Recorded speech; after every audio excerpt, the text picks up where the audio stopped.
ఎవరైనా బిజినెస్ చేసే వాళ్ళు ఉంటే మీ అందరికీ చెప్తున్నాను, ఎవరైనా ఉద్యోగం చేసే వాళ్ళు ఎవరైనా ఉంటే మీరు చేసి చెప్తున్నారు. చాలామంది అడుగుతారు, మరి ఈ వ్యాపారం చేయొచ్చు అంటే చెయ్యి. దుర్వ్యాపారం కాకుండా మంచి వ్యాపారం ఏదో చెయ్యి. కానీ ఆ మంచి వ్యాపారాన్ని కూడా నీ కష్టానికి తగిన ప్రతిఫలమే తీసుకోవాలే తప్ప అధిక లాభడి కనుక నువ్వు ఎక్స్పెక్ట్ చేసావో ఎదుగుదల కన్నా చెప్పండి నీ పతన వ్యవస్థను నీకు నువ్వే గొయ్యి తోకుంటావు అనుకుంటున్నావు. నీ జీతాలు వస్తున్నప్పుడు జాగ్రత్త, నీ గవర్నమెంట్ తరపున పనిచేస్తున్నప్పుడు జాగ్రత్త, నీ వ్యాపారంలో జాగ్రత్త, నీకు లాభాలు వస్తున్నప్పుడు జాగ్రత్త. ఎదుటోడికి ఒక 100 ఇచ్చిన తర్వాత మళ్ళీ అడుగుతున్నప్పుడు వాడితో 100కి లేదు నేను 200 ఇచ్చాను అన్నప్పుడు జాగ్రత్త.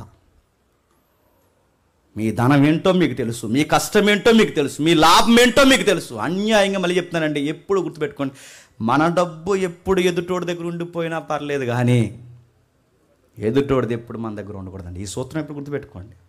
మనం ఎప్పుడు ఇచ్చేలా ఉండాలి. మన డబ్బు వాడి దగ్గర ఉండిపోయినా పర్లేదు పోనే, కానీ వాడిది ₹1 పలానా రోజు జేమ్స్ దగ్గర నా డబ్బు ఉండిపోయిందని ఎప్పుడు అనకూడదు. నీ దగ్గర అనకూడదు, నీ దగ్గర అనకూడదు, నా దగ్గర అనకూడదు. మన డబ్బు పోయినా పర్లేదు కానీ వాళ్ళది ఎప్పుడు ఎవరి కష్టం మన దగ్గర ఉండకూడదు.